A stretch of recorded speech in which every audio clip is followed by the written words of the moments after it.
The wait is over, everyone. The long-awaited, the most anticipated first episode of The Chosen Season 4 is finally available online. I watched it through the YouTube live stream, but I'm sure some of you also watched it on the Chosen app. I talked about this episode a few times in previous videos, so I knew it was going to be really emotional, but I didn't expect it to be this emotional, especially when Jesus cried. Now, I want to talk about this episode and some of the scenes that I found quite exceptional. I cannot wait to hear your thoughts on the episode in the comment section below. Let's start, shall we?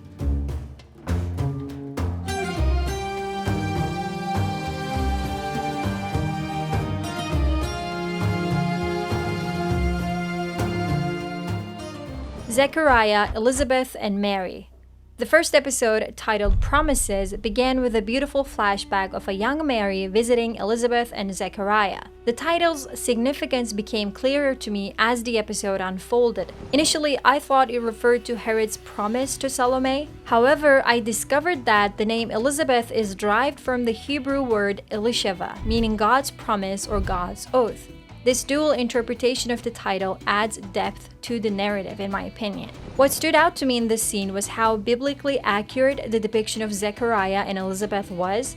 Just like in Luke, Elizabeth was a very old woman and Zechariah couldn't speak because he didn't believe the messenger Gabriel's words the first time he heard them. But the message was clear.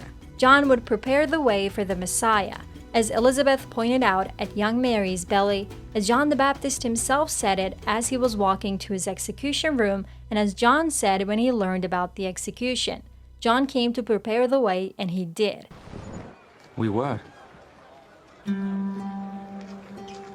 John came to prepare the way. And he did.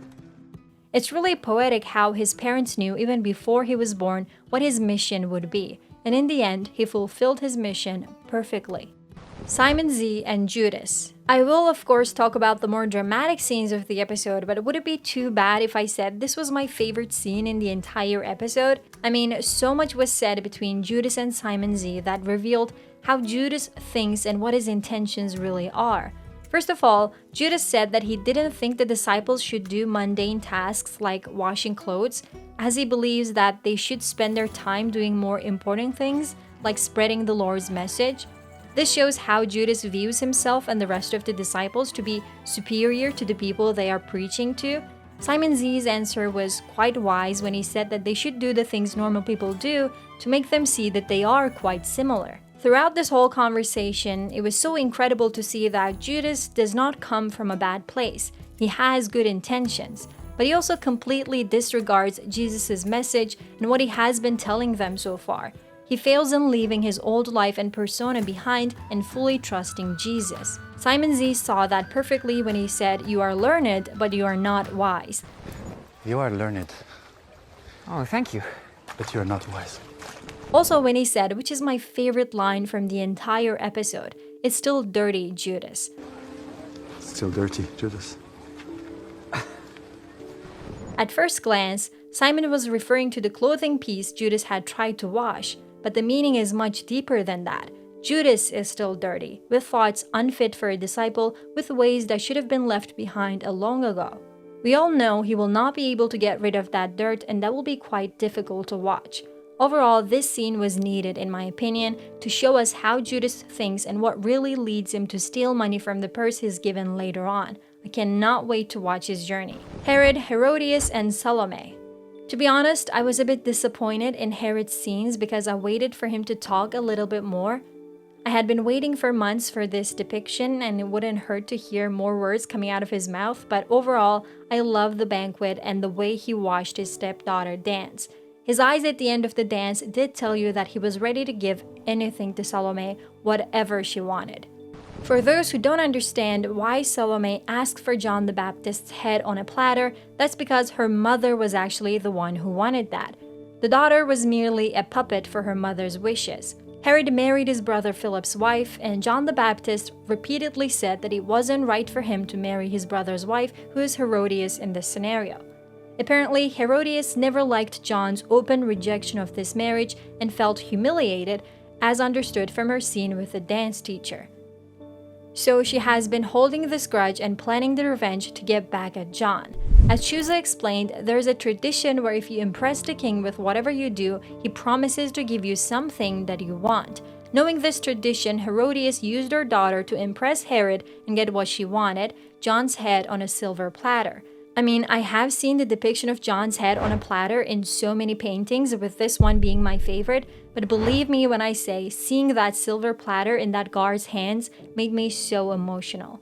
John the Baptist. Imagine a guy who is about to be executed, right? When he sees that a silver platter is being prepared to serve his severed head at a wedding banquet, he starts laughing. He's happy because he's never been to a wedding banquet before. But the silver platter and his laugh had a double meaning in my opinion. It meant that he would be a guest at the heavenly banquet as someone who died as a martyr. I guess that's also why he laughed at the soldier and said that he wouldn't get it. What do you think? And his last words are, "Thank you," which has so many meanings sewn into it. First of all, he sees the Lamb of God right before he dies. Remember John, the next day he saw Jesus coming toward him and said, "Behold the Lamb of God who takes away the sin of the world." This scene was a callback to that. John is thanking God for letting him see the Lamb. But also, I think John is thanking for his whole life. He came here for a mission to prepare the way to make people hear about the Lord's way, and in the end, he was happy to have accomplished that. He basically thanks God for letting him do all of that. As an alternate interpretation, he says thank you because he will get to experience a wedding banquet for the first time, even though it's just going to be his head. Jesus. I personally did not expect to see Jesus so little in episode 1, but even though he had almost no words, Jonathan's superb acting made his few scenes quite impactful. His ripping out of a part of his garment as a sign of mourning as he falls into the ground, then later having ash on his forehead, which is another sign of mourning, just tells you a lot about how he feels without needing to say any words, don't you think? I thought that scene was very well made. What did you think of this episode? Was it worth the wait? How do you interpret some of the scenes I mentioned? Tell me your thoughts in the comments. Don't forget to subscribe so as not to miss out on the chosen content. See you soon, guys.